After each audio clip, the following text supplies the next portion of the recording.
Humans as giants, top HFY stories. The galaxy is a vast, ancient place where humanity was thought to be nothing more than a fragile race on the edge of irrelevance, that is, until they ventured into deep space, and the rest of the universe discovered that humans were giants.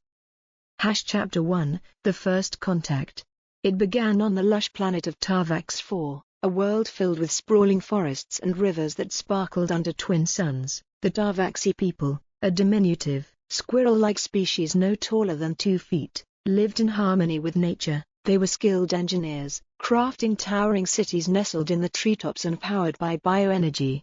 When the Tarvaxi first detected an alien vessel entering their orbit, they trembled with both fear and excitement. They had never encountered another intelligent species, and their imaginations ran wild. The High Elder called for a council meeting to decide how they would greet the newcomers. "They will be like us," High Elder Vasek declared, clutching his ornate staff. Small, resourceful, and humble, the stars would not favor anything else. Their assumptions shattered when the humans descended. The ISS Voyager sent an exploration team to Tarvax 4, and as the first human emerged from the dropship, the Tarvaxi stared in awe. Lieutenant Sarah Blake, standing at a towering 6 feet, was more than triple the height of the tallest Tarvaxi. Her armored suit gleamed in the sunlight, her every step shaking the ground like a minor quake. The Tarvaxi dropped to their knees, whispering in unison, "The gods have come." Chapter 2, Giants Among Us. Word of the humans spread quickly. The Tarvaxi weren't the only species in the sector who had believed their diminutive stature was the galactic standard. For millennia, they had encountered nothing but similarly small species, from the winged galaxy to the aquatic Nakia. The arrival of the humans changed everything. To the galaxy, whose entire civilizations were built in floating nests, humans were a terrifying force of nature. A single human could demolish their intricate constructions with a careless swing of an arm. When Lieutenant Blake accidentally brushed against a galaxy nest during a diplomatic visit, the species declared her the Stormbringer. The Nakia, on the other hand, worshipped the humans as living deities. Their legends spoke of great titans who would walk the shores and part the seas. When a human scientist waded into their ocean to study marine life, the Nakia erupted into joyous celebration, believing the prophecy had come true. Chapter 3, Strength Beyond Measure. As humanity's presence in the galaxy grew, so did their reputation. They became known as the Giants of Sol, a race of impossibly large beings with equally vast influence. But it wasn't just their size that set them apart. Humans, with their boundless determination and adaptability, began reshaping the galactic order. One notable example came during the crisis of Zelkan. The Zelkan were a hive-mind species whose parasitic nature allowed them to enslave entire worlds. When they targeted the Tarvaxi, the humans intervened. A single human battlecruiser entered the system, carrying just 50 troops. The Tarvaxi panicked, convinced that such a small number of reinforcements could never save them. But when the humans landed, the Zelkan learned the hard way why the galaxy whispered about humanity's strength. The battle was swift and brutal. Humans, with their advanced weapons and sheer physical might, tore through the Zelkan forces. Tarvaxi soldiers, watching from the treetops, could hardly believe their eyes as the humans lifted Zelkan drones like toys and hurled them into the churning rivers below. After the battle, the Tarvaxi built statues of their human saviors, depicting them as colossal protectors standing against the darkness. Chapter 4, Giants' Legacy.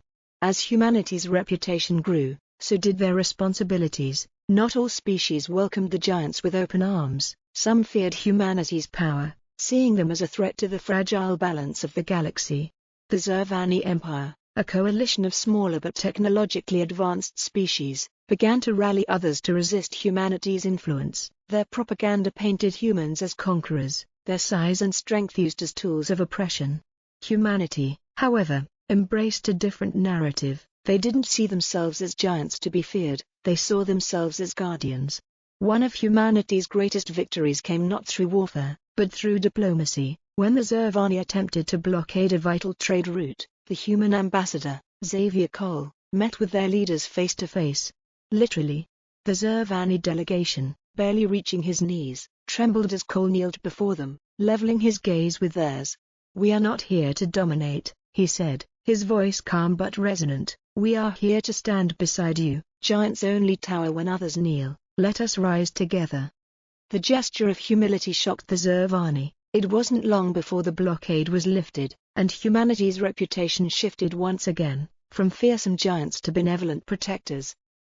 Chapter 5, Legends of the Giants.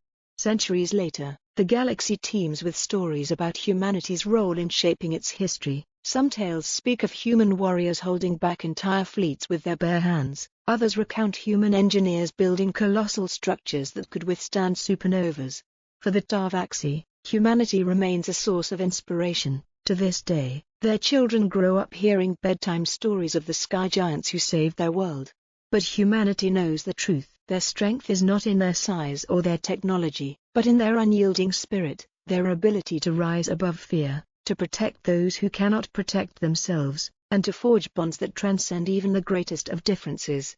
They are the giants of the galaxy, not because of their height, but because of their heart. Let me know if you'd like more tales from this universe or an expansion of a specific chapter. Chapter 6, The Awakening of Titans. The galactic peace forged by humanity's presence had endured for generations, but peace, like any construct, was fragile. Deep in the void, beyond even the known reaches of the Zervani Empire, an ancient enemy stirred, a race of mechanical titans known as the Thranics. Eons ago, the Thranics had ravaged the galaxy, reducing entire civilizations to dust. They were thought to have been destroyed by the combined efforts of dozens of species, their hulking forms buried beneath forgotten worlds. But now, seismic readings from a dead planet in the Kala expanse revealed something terrifying. The Thranics were reactivating. Humanity, with its reputation as the giants of the galaxy, was called upon to lead the defense. The call to action. On Earth, the United Terran Assembly convened in a rare open session. Leaders from dozens of species, including the Tarvaxi, Galaxy, and even the Zervani, gathered in the vast chamber. General Annika Raman stood before the assembly, a living symbol of humanity's strength, clad in battle armor and standing nearly twice as tall as most of the delegates. She addressed them with authority. The Thranics are unlike anything we've faced before, she began. Their technology is ancient but advanced, their bodies impervious to most conventional weapons. They don't negotiate, they don't retreat, and they won't stop until every living thing is eradicated. The Tarvaxi High Elder, a descendant of Vasek, stepped forward. But humanity has faced such threats before, surely your strength will save us again. Raman's expression softened. Strength alone isn't enough, this fight will require unity. Humanity cannot win this war for you, but we will fight alongside you. The chamber erupted into applause. For the first time in millennia, species from across the galaxy committed their fleets, technologies, and resources to a united cause. The Forge of Titans. Humanity's response to the Thranics' threat was both bold and unconventional. Rather than rely solely on their existing military might, they began building something new, the Titan Core. These towering mechs, each piloted by a human soldier, would be the galaxy's answer to the Thranics. Standing over 100 feet tall and equipped with weaponry powered by experimental energy cores, the Titans were a testament to humanity's ingenuity. Lieutenant Sarah Blake, now a legend among her people, was chosen to pilot the first Titan. As she stepped into the mech's cockpit, a wave of awe swept through the assembled engineers and dignitaries. "Let's show them what giants can really do," she said with a grin, her voice echoing through the hangar. The Battle of Kala Prime. The Thranics emerged from the depths of Kala Prime, their towering forms casting long shadows over the desolate plains. Each one was a monstrosity of blackened steel and pulsating energy, their footsteps shaking the very ground. The Allied forces were waiting. At the center of the formation stood humanity's Titans, their gleaming armor a stark contrast to the dark menace of the Thranics. "Titans, move out," Blake's voice rang through the calms as her mech led the charge. The battle was chaos incarnate. Thranics drones swarmed the battlefield, their razor-sharp limbs tearing through smaller vehicles, but the Titans were relentless. Blake's mech cleaved through the enemy with an energy blade the size of a skyscraper, while others unleashed devastating plasma cannons that lit up the battlefield.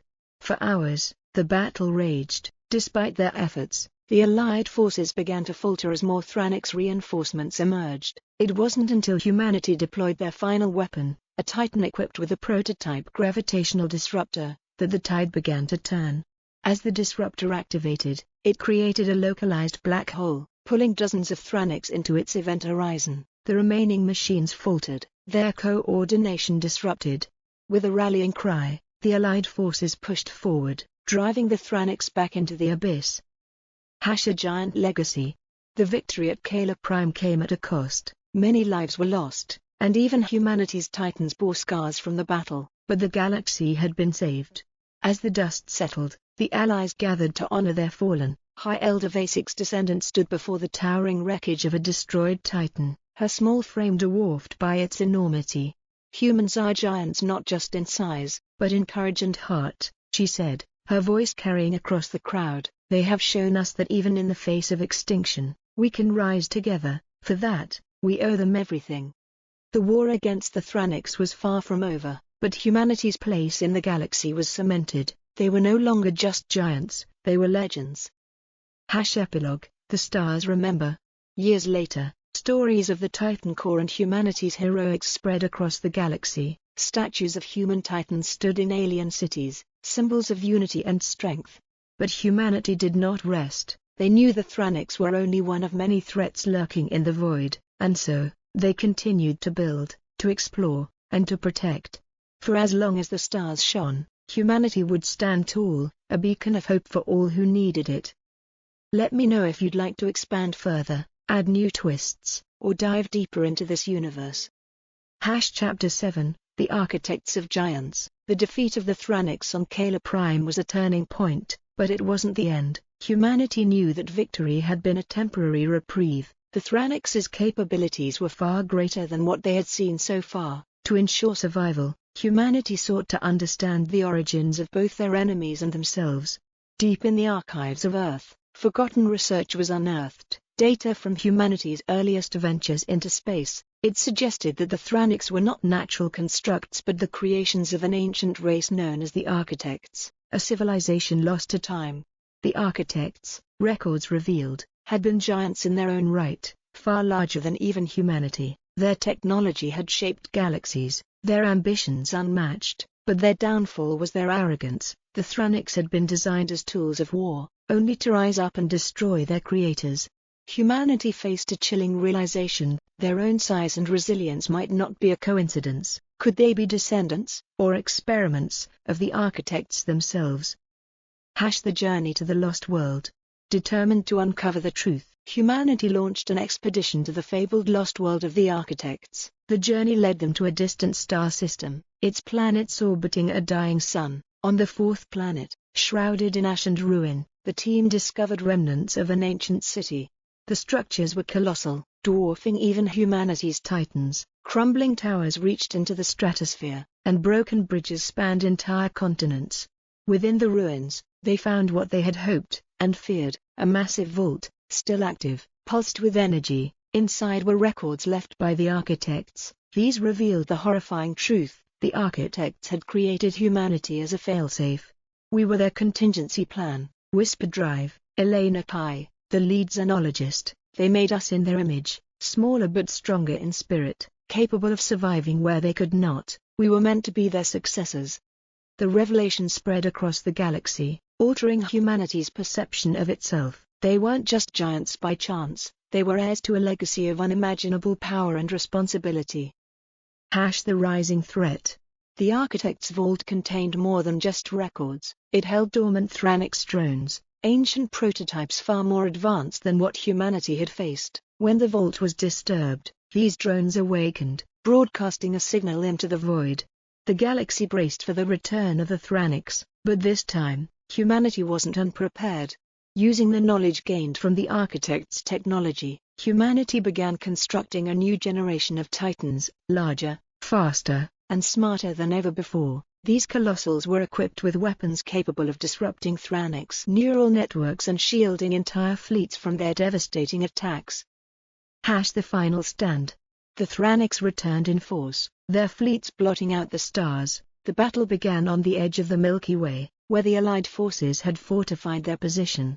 Humanity's colossals led the charge, their massive forms glowing with the energy of the Architect cores powering them. Each colossal was a marvel of engineering, piloted by elite soldiers who had been trained for this moment their entire lives. Lieutenant Sarah Blake, now a general, piloted Gaia's Resolve, the largest colossal ever built, standing nearly a mile tall. It was armed with an energy lance capable of piercing through an entire Thranix fleet. "This is it," Blake said, her voice steady despite the weight of the moment, "for the galaxy, for humanity, for all who call these stars home." The battle raged for days, spanning multiple star systems. Humanity's colossals fought alongside fleets of allied ships, their combined firepower pushing the Thranix back, but the enemy's numbers seemed endless. It wasn't until Blake and her team reached the Thranix command ship, an ancient architect creation corrupted by the machines, that the tide turned. Using Gaia's Resolve, Blake delivered the final blow, piercing the ship's core and triggering a chain reaction that obliterated the Thranix fleet. A new era. With the Thranix defeated, the galaxy entered a period of unprecedented peace. The architect ruins were studied, their secrets unlocking new technologies that propelled the galaxy into a golden age. Humanity, once seen as giants, now stood as protectors, guides, and builders of a brighter future. Their legacy as the heirs of the architects was both a burden and a gift, one they carried with humility and determination. And though they remained vigilant against future threats, humanity also began to look inward, exploring what it truly meant to be giants, not just in size, but in spirit. Would you like to explore the future of humanity in this setting or focus on another chapter of their journey?